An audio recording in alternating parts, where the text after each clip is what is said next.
Greetings and salutations.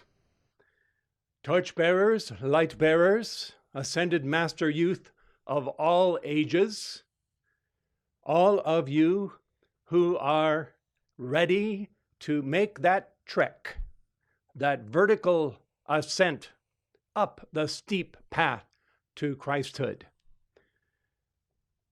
Let us begin tonight reminding ourselves that we are not the four lower bodies, but that we are really and truly our own beloved mighty I Am presence.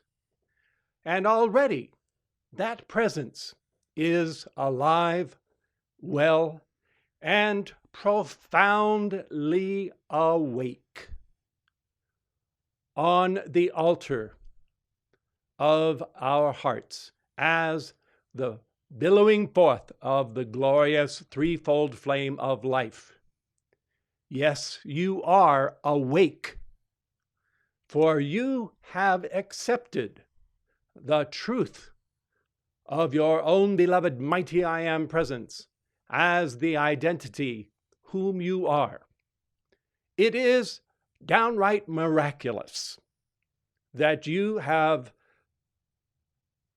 come to this conviction that it is such a living, breathing, palpable reality, even though you are out here in this outer world of form.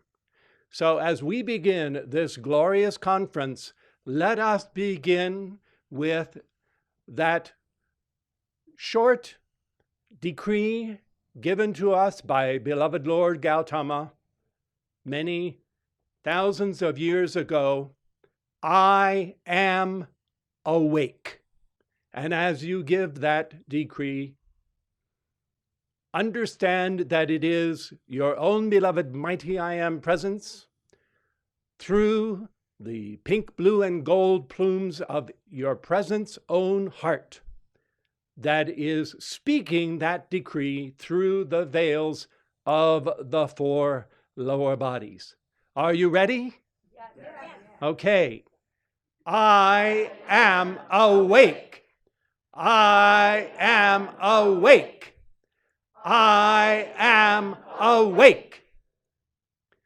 As we begin this conclave and this taking up in earnest the path that leads to the ascension, although many times that path has been viewed dubiously as something maybe to be avoided or feared for what it might entail, that is only the case when the vantage point, or the perspective, if you will, is the perspective of not yourself, not your heart, but the perspective of the bodies that you wear. So we begin tonight with the vision of how this path of Christhood, culminating in the ascension, is presently viewed by the beloved mighty I Am presence. And as you might recall, those very pregnant words at the end of the now decree, now the golden river, the I Am presence, your I Am presence, is at the point where it can almost see and almost touch the long envisioned mastery, the long envisioned victory of the ascension. Are you prepared to clasp your own heart one with your presence and make an end of this pilgrimage here in this world, in this very lifetime? God willing, you are. And to that end, let us once again summon before our hearts the fond vision of our own beloved mighty I Am presence. In that glorious decree which we have, the face of the firstborn.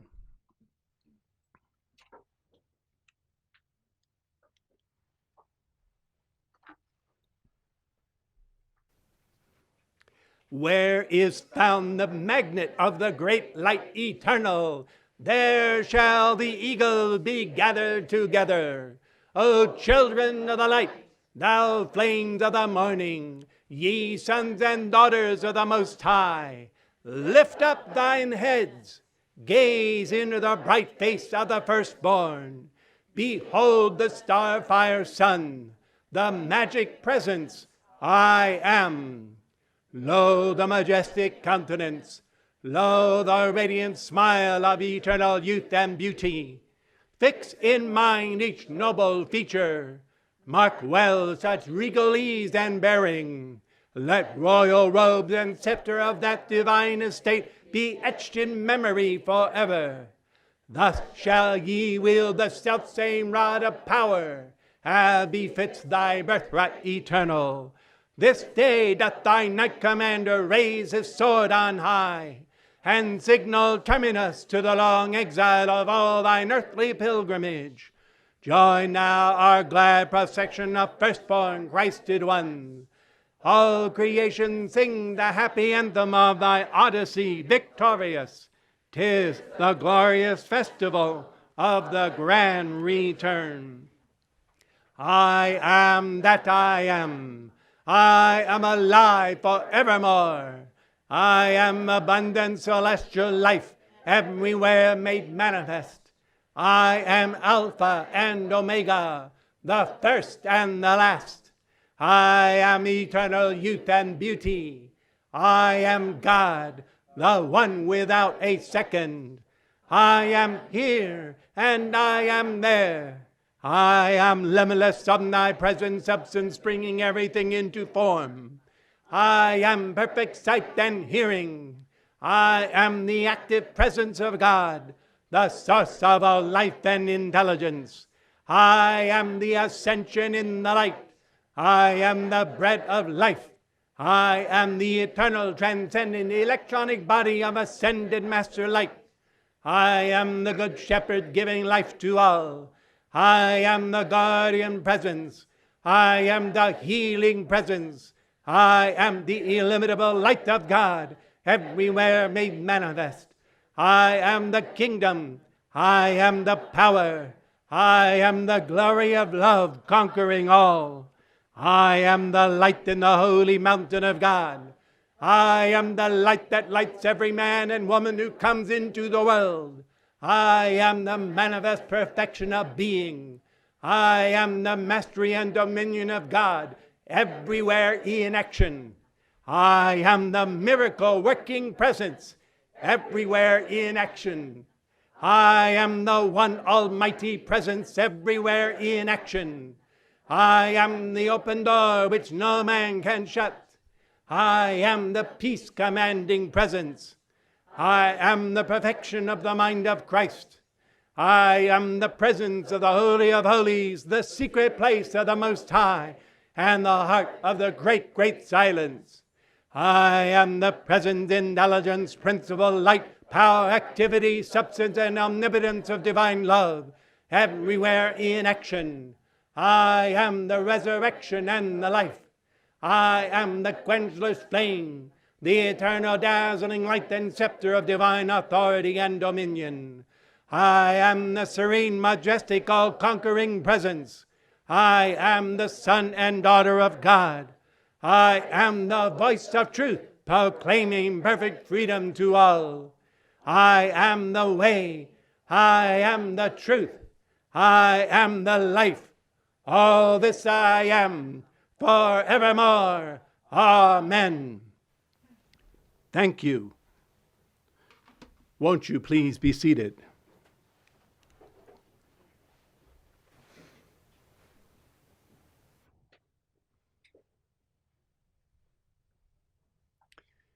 Years ago, there was a wonderful, long-time student of the Ascended Masters, of the former activity as well as the temple of the presence, who asked for and received the opportunity to sit with the representatives and pour out her heart for certain matters that were of weight into her consciousness. It all boiled down essentially to the fact that she had come to the conclusion that in her case, she herself had made a calculated error in deciding to incarnate into the world. And was at a point where she lamented that decision and her own culpability in bringing that about. Of course, we were quick to encourage her that it was not her own outer identity that had made such a momentous decision, but rather it was her own beloved mighty I Am presence. And so it is for each and every one of you as well. It is your blessed mighty I Am presence that has elected this journey through life. Now, some of you may secretly have posed the question to your own presence, what were you thinking of? What could possibly possess you to plunge us into this mixed bag of an outer world experience? Well, blessed ones, that is, in fact, the shining star of truth that you will once again rediscover throughout this week.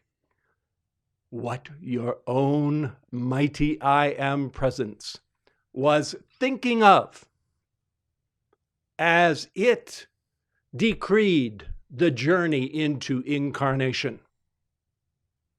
There are hardly any of the billions of life streams across the earth that have any conception that there is an individualized mighty I Am presence, much less that the original election to incarnate was the free will election of their I Am presence. And even amongst those who are associated in one way or another with the teachings of the ascended masters on this subject of the I Am presence, still there are precious few who actually have caught the vision of what their own mighty I Am presence was thinking of when it chose to incarnate.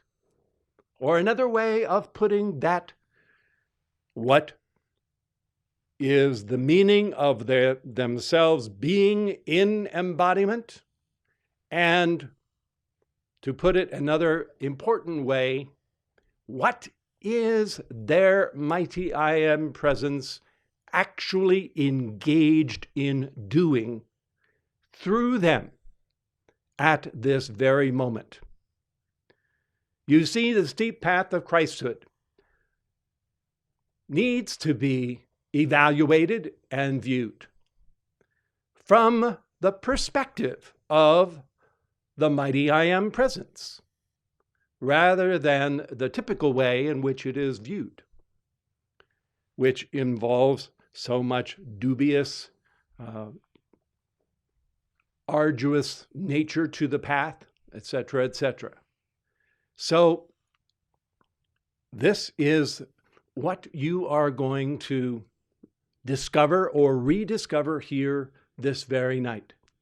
Of course, from the beginning of the work, there has been some understanding that there needed to be something called an ascension.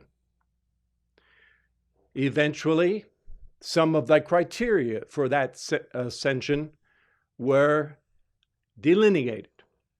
One of the criteria, perhaps the one that was focused on the most, is that there needed to be a balancing of the debts to life incurred by the life stream through the long series of incarnations. Initially, that was a process of balancing the total 100% of that karma. Through a great mercy of the law, that percentage was reduced to a simple majority of 51% of the total negative karma that was incurred by the life stream. In addition to this, there was some general understanding that each beloved mighty I Am presence had a particular gift to life that it wished to bestow upon the cosmos.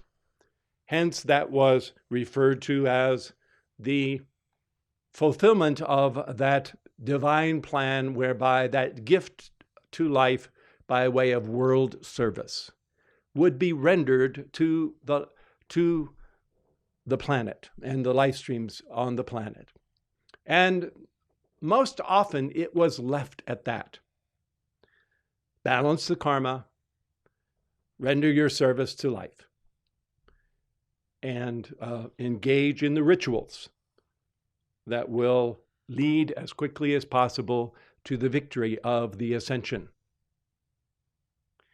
What is lacking in this simple overview of the path is a real in-depth appreciation of the nature of the mighty I Am presence itself, himself, herself, each individualization of the Godhead, and moreover, what is the nature of the mighty I Am presence that determines to embody in a world such as this. Generically, we have coined a wonderful illustrative term for those unascended mighty I Am presences who are presently engaged in the long pilgrimage into this world of form. They are known as the Godhead Charioteers. And the story of their incarnation is something that we have rehearsed. The Ascended Masters have celebrated and rehearsed and extolled the grand vision of that for many, many of you. Entire conferences have been devoted to it, acropolises, time and time again. You also have the glorious visual picture, the painting of the Godhead Charioteers, which shows the many stages along the way of that process. The mighty I Am presence is shown as this electronic body projecting down into lesser realms, first the causal and the Christ presence, the body of the Christ presence, and then sending forth its own heart flame into the world of form and seeking, attracting to itself elements of the four lower bodies of the planet. This answers that most important of all questions, beloved mighty I Am presence, what were you thinking? For each individual mighty I Am presence, as a focus of the Godhead, the Allness of God, the I Am that I Am, each individual mighty I Am presence already is holding the vision of that presence, not merely at its present state of incarnation, but has seen the end from the beginning of the process.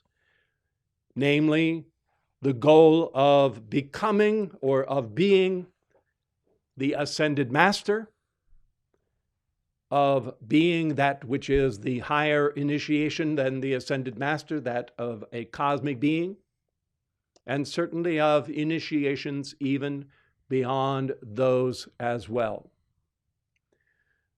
An ascended master means so very much more than just a mighty I Am presence that descended into incarnation so that it could then ascend. Why descend just to ascend? Why not stay in the higher octaves? There is a whole important spectrum of purpose behind the divine incarnation. It was not an afterthought. It was not a mistake on the part of the God presence.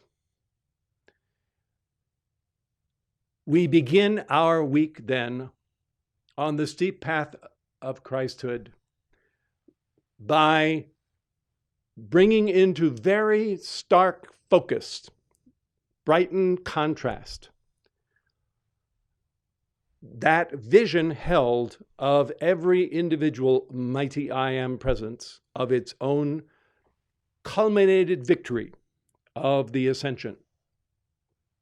Each God presence then knows itself to be not only a focus of that which we call the absolute or the one, a focus of the great I Am, but it knows itself to be in all respects, in every single possible respect, a miniature expression of all that the Godhead is. If God Almighty creates universally, as the saying goes, macrocosmically, then each mighty I Am presence is likewise going to create and be a microcosmic, perfect, full-fledged, well-rounded, complete expression of the allness of God. And this means that as God has not only unfolded creation and taken dominion over creation and is presently controlling all of creation, so likewise every individual mighty I Am presence, or Godhead Charioteer, if you will, must likewise take its dominion over all of creation, all that is a part of God's creation. This process, most often in all parts of the cosmos, takes place without ever there being a fall below harmony or purity into the realms of discord. We won't go into the reasons how or why it has come to pass in this world that there is discord. That is not our subject for the moment. But it is our subject to understand that every mighty I Am presence wants itself to take that same dominion and have that same creative capacity that the God of very gods has, that it sees within the ascended masters and the cosmic beings. You might wish from time to time to meditate upon the implications of the seventh root race. Those brothers and sister I Am presences that have put themselves down to the level of the causal body, the nirvanic world, and indeed some of them to the level of the Buddhic world of the Christ presence, but have not lowered the threefold flame of their hearts into the four lower bodies of the world.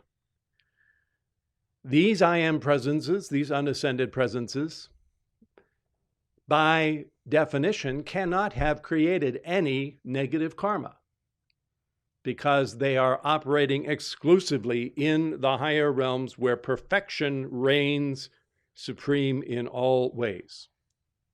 So they are not, in any case, going to have to incarnate to pay off karmic debts, nor are they going to fall into embodiment as a cosmic mistake.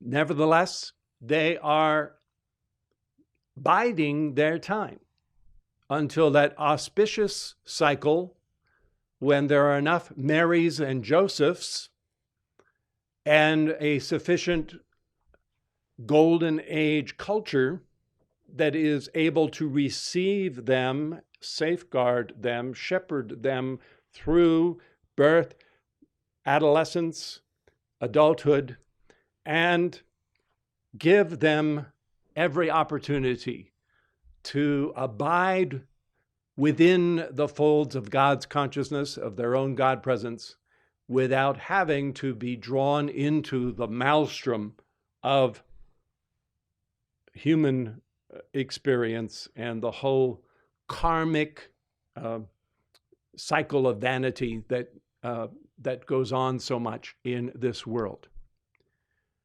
If you meditate upon these God presences, you will see that there is a purpose that can only be accomplished when they incarnate in some four lower bodies of some world, somewhere, at some time. They can be glorious, angelic type beings in the higher octaves and render any number of a variety of services. But until they have become all that God is, in the same way that God is, at the highest level, they will not have achieved the vision held in consciousness by their own beloved mighty I Am, by that very presence for itself. That vision that is created in conjunction with the great I Am. If you can imagine a little bit of what this means, the implication of this, the purpose of incarnation, you will be much further along the way for your own path. That is that path that leads to Christhood.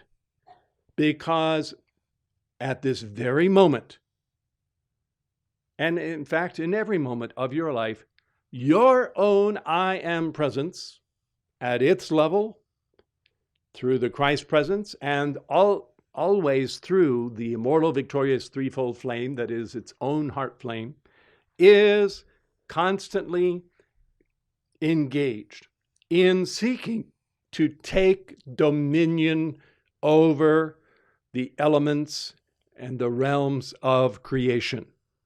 Specifically, your own I Am presence is seeking to take dominion over the 7 rays of the outpouring of light, and over which by the way is a 7-fold radiation. And your I Am presence is seeking to take dominion over the 5-fold radiance of the life currents. The symbol of the Godhead Charioteer. Once the I Am presence has built up the Christ presence around itself and has sent the threefold flame down into the 4 lower bodies of the world, it finds already planetary forces of earth, air, fire, and water already available to that presence. And if you'll notice, in that painting,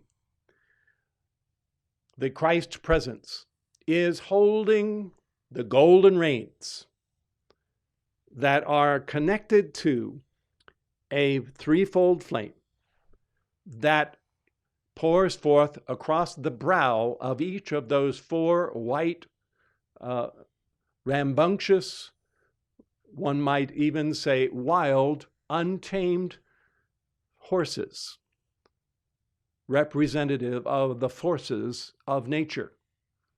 You know them as the forces of the emotional world, the forces of thought, the forces of attention and attunement, the forces of the physical desires and momentums of this physical earth body.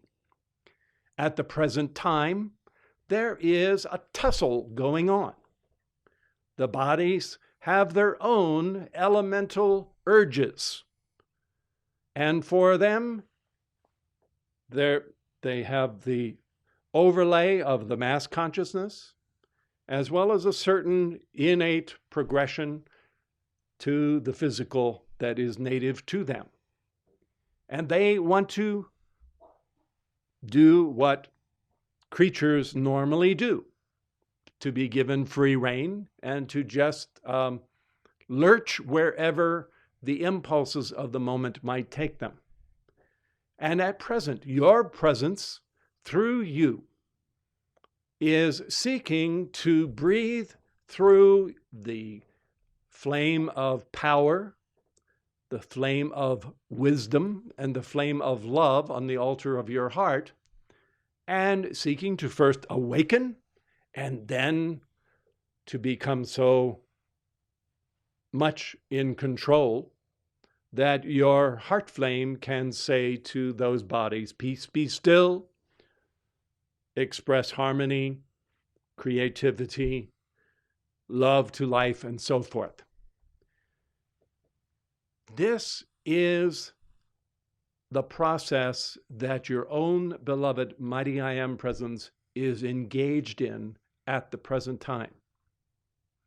It is the paramount reason for the incarnation.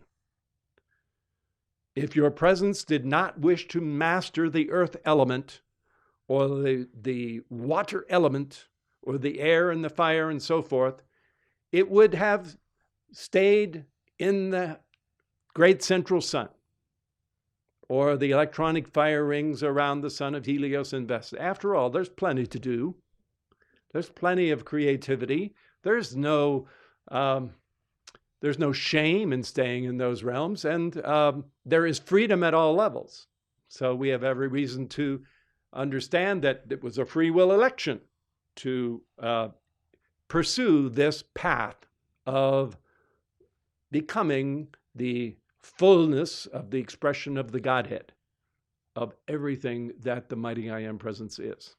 So, what we really learn on this path of the Ascended Masters, knowing this about the nature of the Godhead Charioteer, we understand then that the I Am presence is going to keep incarnating over and over again until it is satisfied that it has achieved the degree of mastery over the elements and over the forces of light, as well as the forces of life, as well as having balanced karma.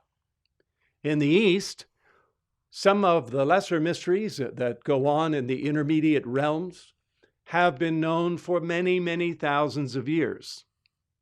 And the masters have explained that due to their tremendous momentum on meditation and on certain yogic disciplines, there were life streams who figured out what it was that caused entanglement in the karma of the earth. They figured out things like, well, desires, too strong desires and too boisterous thoughts, these things keep one enmeshed in coming back into embodiment over and over again. And to them, in the East, the ideal was cool down all of these hot passions, cool them all down, make everything calm and peaceful, disengage from this world altogether, just let it go, pull back from everything, project one's consciousness up into the higher octaves, slip out of the body, slip out of the emotions, very, very carefully rise up into the nirvanic worlds. And once you get there, just stay there. And the masters have explained that there are lesser disciples and so-called Eastern yogis who, after many embodiments of trying to do this, achieved that goal. And sometimes they were able to stay in those higher states for many thousands of years. They thought that this, like the student that we counseled, that the whole process of incarnation was a cosmic bad joke, that it was a mistake on the part of life due to ignorance and so forth, and that one had to pull back from this mistake and go back to where you were supposed to be. But Saint Germain has pointed out that for all of their adeptship with the control of thought and feeling and the purification of karma, etc., that they did not have the vision of the Godhead Charioteer. They had no understanding of God individualized, that this was the purpose for life.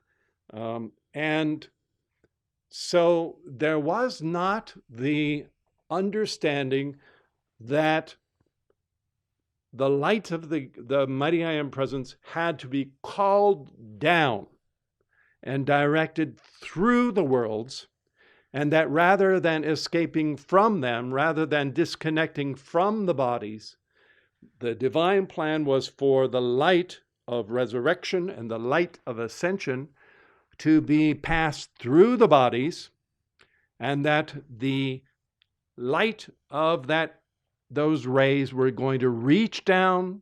The hand of God was, the individual mighty I Am presence was going to reach down from within and lay hold on a certain quantity of the earth, of the water, of the air, the fire, and bring those bodies along with the heart flame, lifting them up in the victory of the ascension, where those bodies would be at the disposal of the I Am presence for whatever service the presence might want to render initially, let us say, in this service to this world, this earth and her evolutions. But eventually, for many, the divine plan is in the wide, wide open spaces of the universe, for those initial elements to be used as seeds for an entirely new sun to light up the cosmos, to expand and to become all that God intended to be. So, one of the things that the Ascended Master students have learned about this purpose of the incarnation is that the pouring forth from the crystal cord of the I Am Presence was an outpouring of divine life, these life forces of earth, air, fire, and water, along the crystal cord in the four lower bodies, and that this life, for want of a better term, ensouls the bodies. It does. The life of your God presence ensouls your physical body. That's why, God willing, your body does what you want it to do. You might not have as much success initially with your feelings doing what you want them to do, or your thoughts doing what you want them to do. But they likewise are ensouled by, those bodies are ensouled by the life of your presence. So life ensouls light, ensouls the elements themselves and the energy that flows through. Furthermore, as the Christ virtues and the counterparts of the secret ray currents of liquid light that are life, the true outpouring of divine life, as that has become understood, you are beginning to catch the vision that just as initially life ensouled bodies and matter, so too life is itself ensouled by the outpouring of the threefold flame. And the way to think of this, if you can understand it, is that there is a within. Within carbon, hydrogen, nitrogen, there is a within to those. And as fine a texture as you might think they are, so fine as to be undivided atoms, so to speak, nevertheless, life is so much finer than those that it can go within and ensoul from within all of those things, as well as around. And furthermore, as fine as those life currents are, the mighty I Am presence and the outpouring of love, wisdom, and power of the heart flame is able to go within the life of emotion, of thought, attention, will, through the physical body and so forth. The sacred fire that flows through the physical body. The heart flame of the God presence flows within those vehicles, so that the ensouler is itself ensouled by the God presence.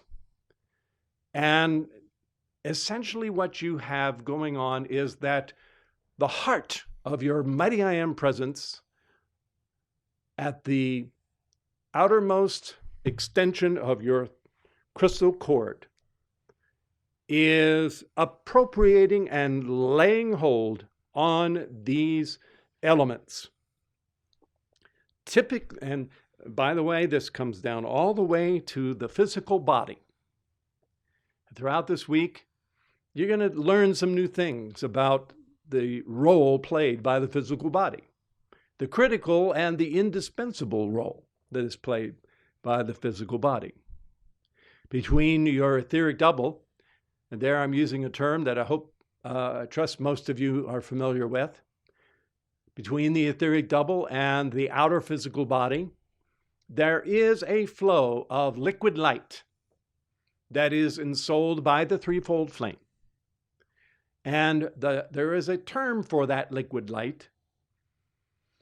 It is known as the odic force at the level of the physical body.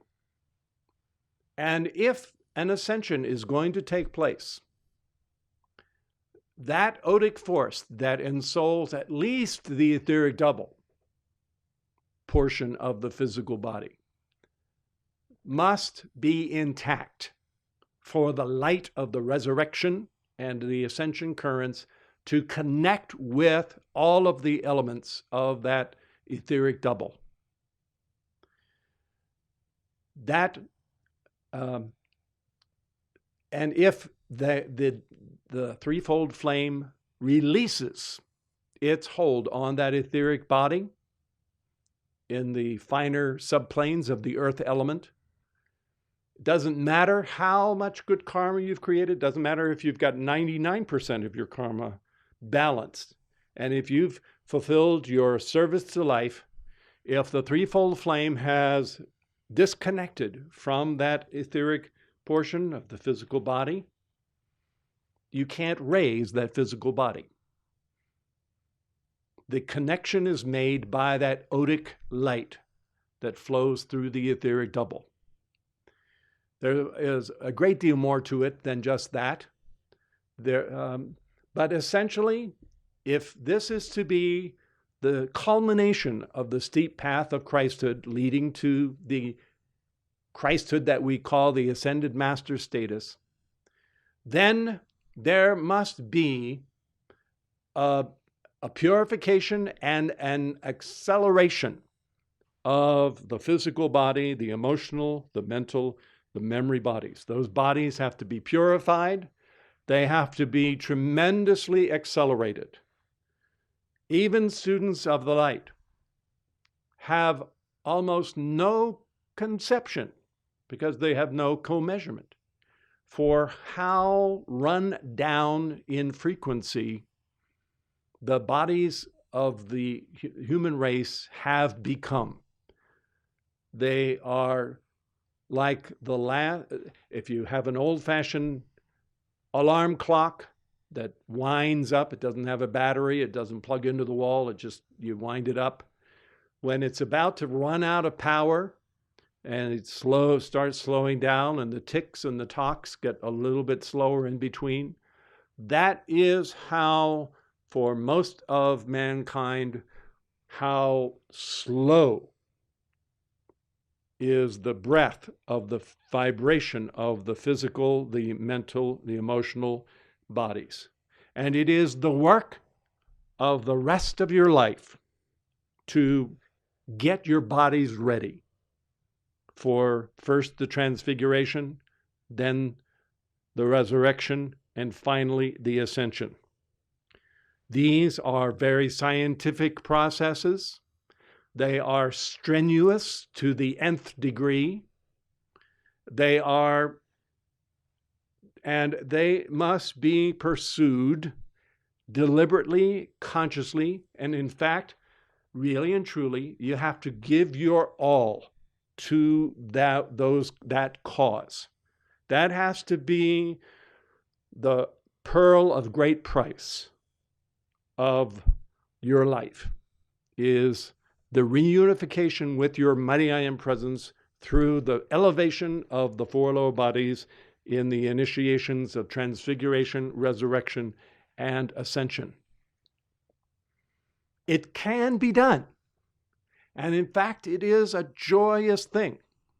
But let no one think that it is a snap of the fingers, that it is something that you can just say, oh gosh, you know what, I think I'd like to make my ascension, so let it be done. Or, oh gosh, I don't like this world, I'd like to get out, I'd like to escape. Let it be done.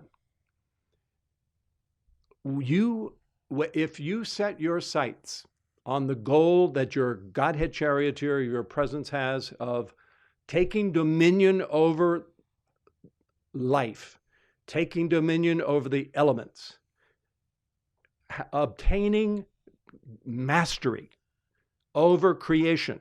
Yes, self-mastery, yes. We'll talk about self-mastery.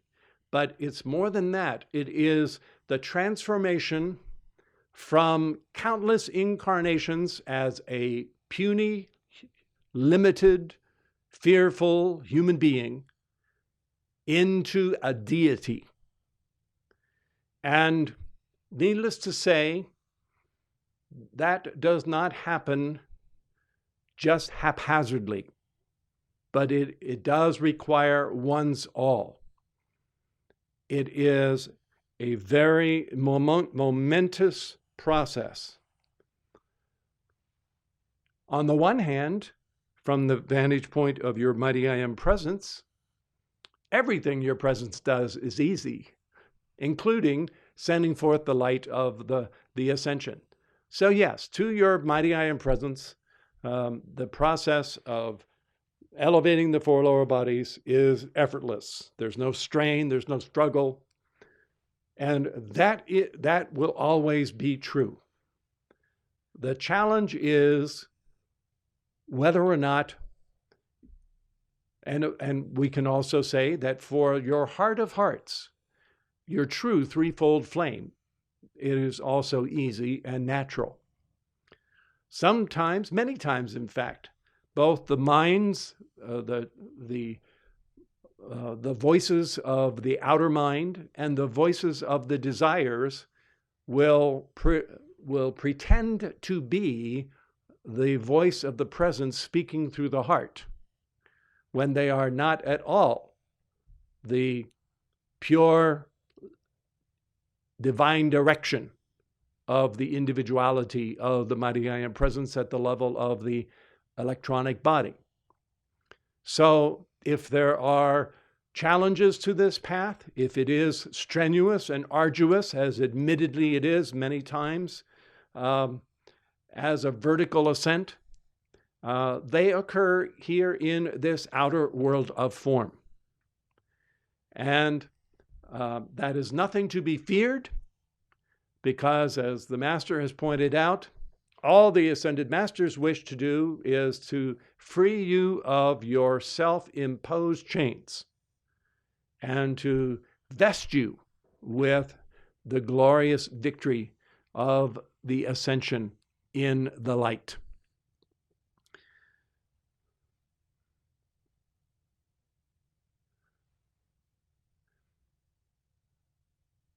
The Ascended Masters wish for all of you a certain gift that, in one sense, you might consider to be not a blessing, but a bane. It is a gift wherein you are seized with the zeal of your own beloved mighty I Am presence, a vision of light, life that is there in the Ascended Master octaves. You are so enraptured with that vision, which you experience, that basically you are ruined for life here in this world ever thereafter. That might seem to make you feel like Jesus did. He talked about how the foxes had their burrows and the birds of the air had the nests that they could have, but the Son of Man had no place to call his home, because in one sense, in this outer world, it is not the reflection, at least not yet, of the dawn and golden age. It is not a reflection of an Ascended Master way of life. And so, God willing, you will be caught up with that blessed, sacred pain in your side that will not permit you to be complacent. It will not permit you to really ever fully enjoy the very best things of this world, because there will always be this sense within you that there is more to life than what all of the best of this outer world can ever offer. And until you have achieved that, you will be dissatisfied. The messengers who have gone before, beloved Godfrey and beloved Lanello, are examples of that worldly dissatisfaction. It's captured so poignantly in the poem that Lanello composed as Longfellow. 2 embodiments before his final embodiment. But already he had that sense, as was captured in that poem of Excelsior, that all of the creature comforts of this world could not contain his indomitable spirit. And he was always having to strive for that reunification with his God presence. May each and every one of you welcome that sacred pain, that pang within your heart that will not leave you alone, but like the hound of heaven is going to goad you forward onto this path of the ascension. Down through the centuries, initiates of the Brotherhood have encountered those initiates who were in embodiment, have had their encounters with various ones of the ascended masters. It happened to Hilarion when he was embodied as St. Paul.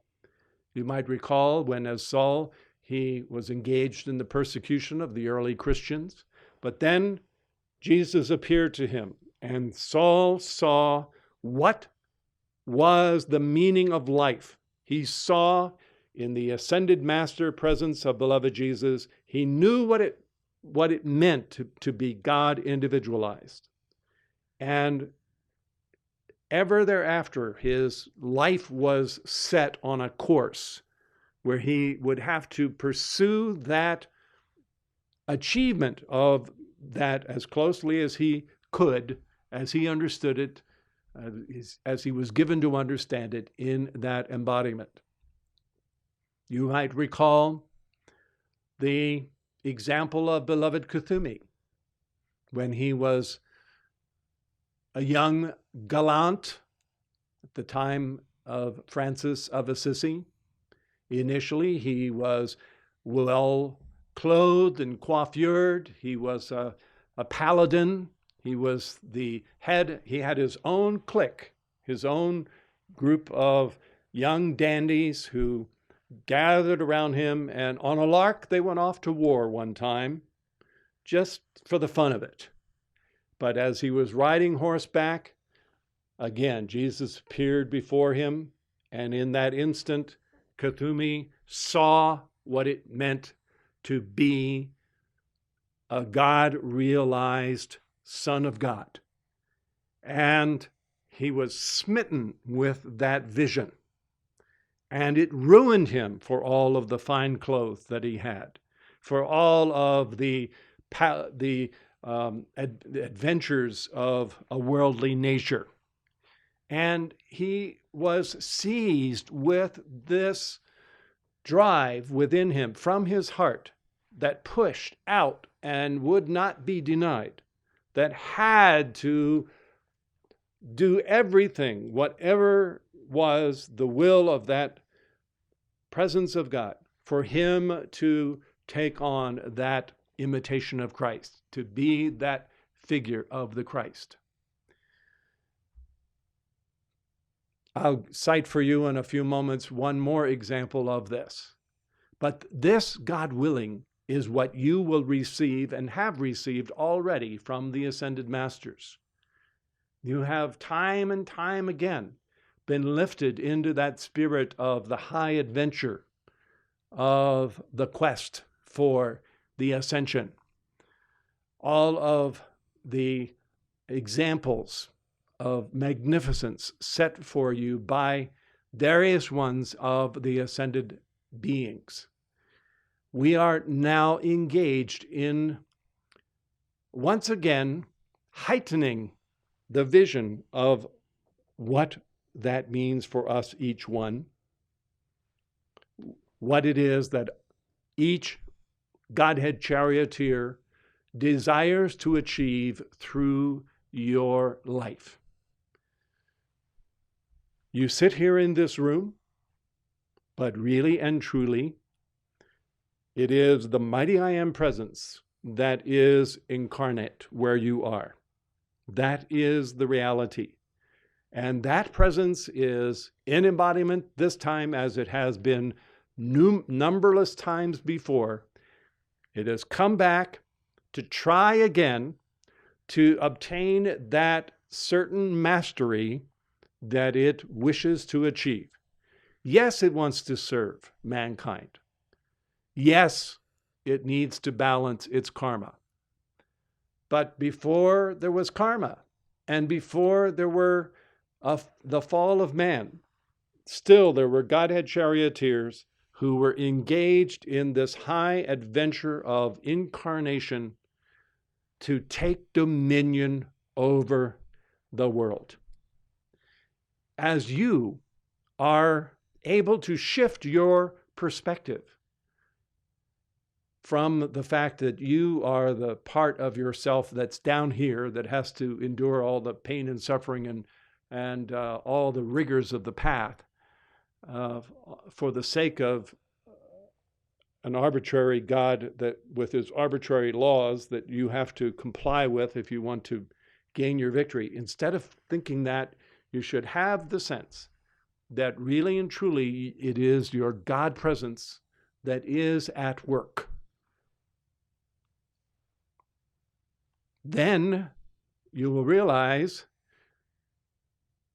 that your presence is going to be sending forth that answer to your calls through your conscious awareness, because there are certain elements of mastery that each one's presence wishes to accomplish. It's not the same for all by any means. It's an individual matter between every embodied life stream and their own beloved mighty I Am presence. But there are a number of qualities that all have in common. The things that were shot through Saul on the road to Emmaus on Tarsus, as shot through beloved Kuthumi, and so very many others who have had their encounter with various ones of the ascended hierarchy in a very similar way. In the modern era, it has been our beloved Saint Germain who has led the charge in setting that indelible record of that which the ascension is intended to be. Here are a few of the glyphs that he imprinted, he revealed about what it means to be an ascended master, all of which you should understand apply to your own beloved mighty I Am presence. Before mentioning these, I just want to fast forward to the Acropolis, which is to follow, which is entitled the Cosmos, the mystic rose that is the cosmos. By the end of that Acropolis, God willing, you will no longer feel like this earth plane is walled off from the rest of God's reality. But you will understand that from the level of the one and the good through the level of the great central sun, there is a living, breathing, moving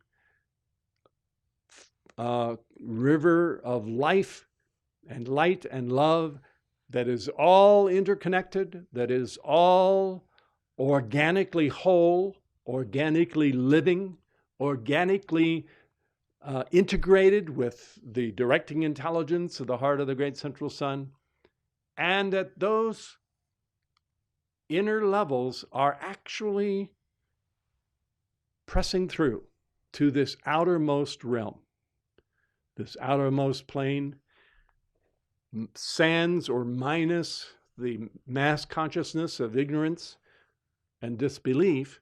This outer plane is part of God expressing his nature in that organic whole.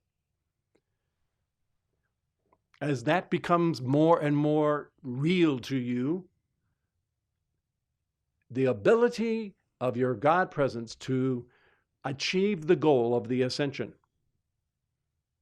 by inspiring you to make your calls, inspiring you to pursue the path, the steep path of Christhood, and answering all of those calls.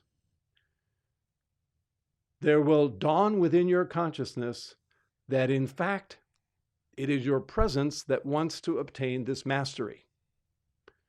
And you will understand why the masters sometimes don't perform everything for you vicariously. Because they understand that, in a sense, if they were to do too much, if they were to always tie your shoes, button your coat, and do everything for you, you would remain in your spiritual infancy. Whereas the plan is for your own God presence to actually start leveraging some of its mastery through your world.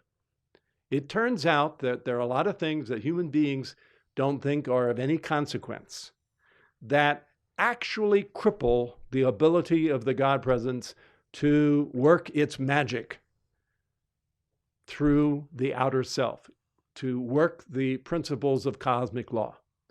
And that's where some of the golden precepts come in, about the things that we wish to affirmatively engage in, and the things that we wish to wean ourselves of, so that we will not any longer be frustrating the ability of the light of the presence to work through us. Actually, the truth of the matter is there's a great deal more that can be done through us than we ever imagine, of a more dramatic nature. Some of the things are so powerful and so dramatic that you can't even hint about them. Because if you hinted about them, they work in the realms of thought and feeling, as well as the physical plane. And if the word got out, the world would have a mad gold rush. There'd be a whole passionate gluttony of the abuse of those powers. So they come to each one individually. Here's how Saint Germain has described some of the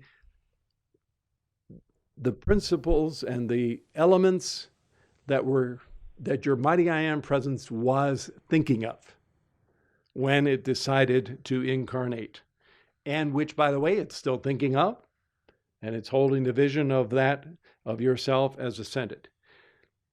One of the first ones that we've been talking about that I just want to emphasize again to you. Sometimes the visual message works a lot clearer. You'll notice that in the downward arc of the Godhead Charioteer, on that downward arc coming into incarnation, you have these four rambunctious horses representing the four lower bodies. And initially, the Christ self is doing all within its power through the threefold flame and the golden reins to rein in that wild, impulsive nature of those bodies. And symbolically, as is the case, the bodies are, as it were, outside and are being operated on from outside. But you'll also notice after the resurrection, we have an initial stage where, first of all, the Christ and the electronic body are reunited in that one chariot that is shown coming up. And you'll notice that now the four lower bodies are all working in tandem with each other.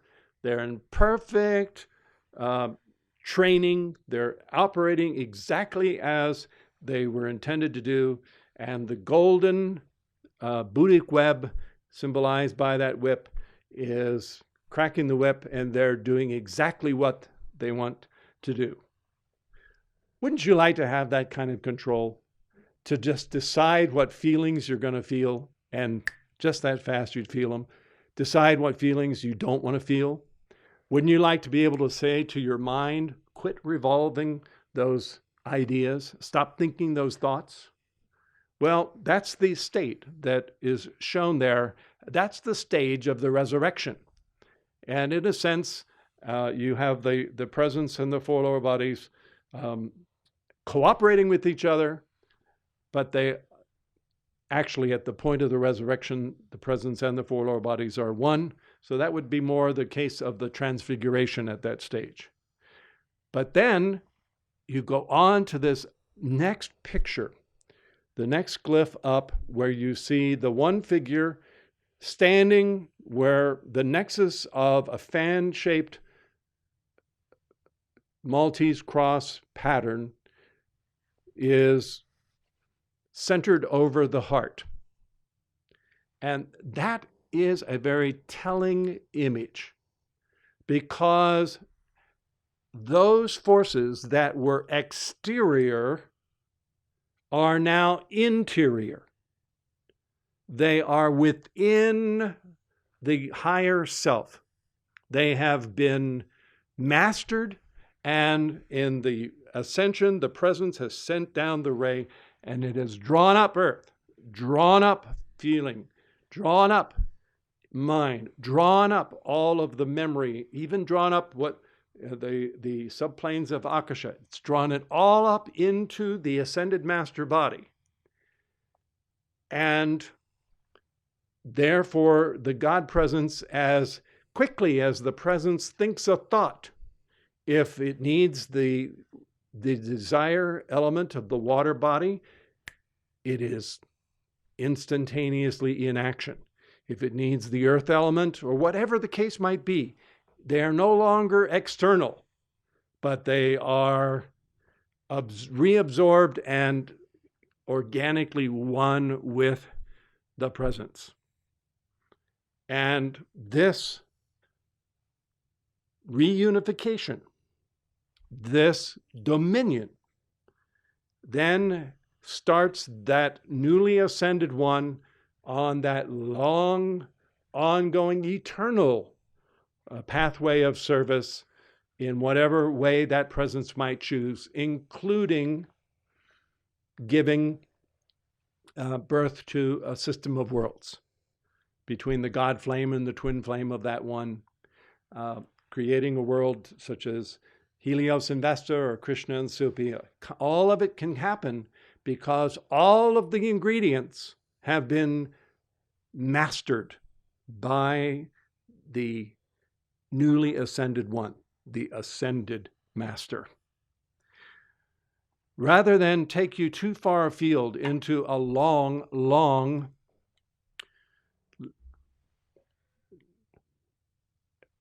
litany of qualities that do each need to be discovered or discussed in themselves, let us stay on this theme for a few moments longer. The theme of mastery over creation, mastery over all of nature. Just as the winds obeyed and the waves obeyed beloved Jesus, so too your own mighty I Am presence desires to obtain that same degree of mastery. Just as Saint Germain is able to transmute base elements into gold, so too your mighty I Am presence wishes to obtain that same mastery. All of that can be taken collectively as the cooperation of all of nature coming under the God dominion of the mighty I Am presence, not over the God dominion of the outer self, but over the God dominion of the mighty I Am presence. Oh, that you might actually have that so clearly experienced in your own life, that you are smitten with the God desire of your own mighty I Am presence, that wishes to have that come into manifestation for you and for itself.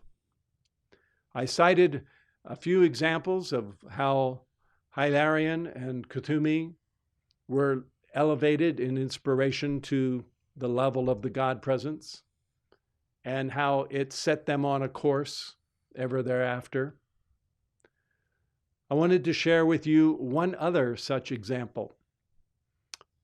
It was recorded by a disciple of beloved Master El Morya, someone who had had visions of El Morya, Blavatsky, at inner levels, but nevertheless, they were only that, and she wasn't quite sure what it all meant.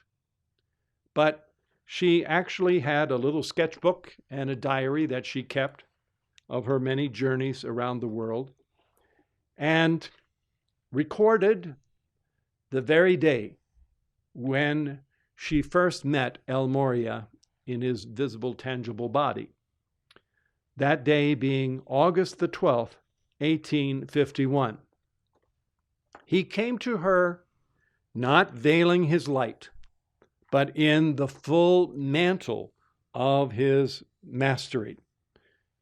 He had not yet taken the full victory of the ascension, but he was already transfigured and resurrected to a certain degree, and had the full ability, as he had sustained life in that body for hundreds of years by the time of this encounter in 1851. Blavatsky, too, on that occasion, was seized with this comprehension of what an ascended master is, what it means to be God individualized, and was inspired by it. And it was the defining moment, if you will, the turning point in her life, to where she threw herself completely into the pursuit of the path, into the pursuit of service, and that steep path of Christhood. Immediately on the heels of El Morya, actually he was there in England to impart to her certain understanding of her life's work with him. And after the communion of that encounter was completed, she sat down and she wrote these words: "All the glories of nature, the imposing silence of the night, the aroma of the flowers, the pale rays of moonlight through the green tufts of the trees, the stars and flowers as flowers of fire strewn across the sky, the glowworms like flowers of fire strewn across the grass. All these have been created to render the adept worthy of nature. At that moment when, for the very first time, nature exclaims to the adept, 'I am yours.' Words formed of a divine perfume from the soul, breathed forth, ascending to heaven, together with the perfume of the flowers. The one moment, the first moment in the adept's life when he is king, when he is God. The moment in which he reaps the reward for lives and lifetimes of bitter experience. That supreme moment that is the object bought with all of the sufferings and the miseries of the path. Your Godhead Charioteer of your mighty I Am presence is in embodiment to obtain that mastery and that cooperation on the part of all of nature. Of course, you start with the nature within your own four lower bodies, but obtaining that mastery, there will be the cooperation of the macrocosmic realms of nature, And in fact, as is already taking place, as you are beginning to appreciate your own mighty I Am presence in the heart of the great central sun, has available to it all of the elements of the great central sun. You are like 14-year-olds who are going to driver's ed school. But you might have your learner's permit, but you still have to ride with your parents or someone else who has to be with you for you to drive. But you're trying to get your own license so that you can have the keys to the family car, which in this case happens to be the whole of the cosmos, is what you are going to operate as an ascended being. So you're in that driver's ed stage where you're learning to master these things. Here is another way in which HPB composed her description of this path, the steep path of Christhood. It is a road, steep and thorny, beset with certain perils on every side, but a road nonetheless, and it leads to the very heart of the universe.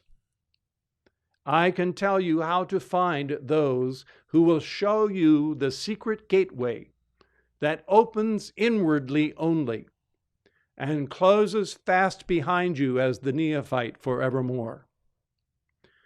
On this path there is no danger to those dauntless, courageous ones, which they cannot conquer. There is no trial that spotless purity will not pass them through. There is no difficulty that a strong mind will not surmount. For those who win onwards, there is a reward past all telling, including the power to bless and to save an infant humanity. For those who do not win, there will be other lives in which success may come. Here's how Kuthumi put it as the goal of the steep path of Christhood. Believe me when I tell you that there comes a moment in the life of the adept when all of the hardships that they have passed through are 1,000-fold rewarded. In order to acquire further knowledge ever thereafter, he no longer has to go through the minute and slow linear process of investigation and comparison of various objects, but is rather accorded instantaneous and implicit knowledge, first-hand insight into every truth. The adept then sees and feels and lives in the very source of all fundamental truth, the universal spiritual essence behind all of nature, behind the creative and consuming and regenerative forces. Nature alone can respond to this spirit of limitless contemplation. The adept then, absorbed in the absolute unconsciousness of the physical outer self, is plunged into the depths of pure being, where there is that eternal and universal life. His whole form as immovable as the white eternal summits of the snows of the Kalahasa, where he may sit above care, above sorrow, above sin, above worldliness, a sage, a healer, king of kings, yogi of yogis. Such is the ideal culmination of the spiritual path. That then is this glorious path that we are on. May you remain selfless, dauntless, courageous, and never quit the path.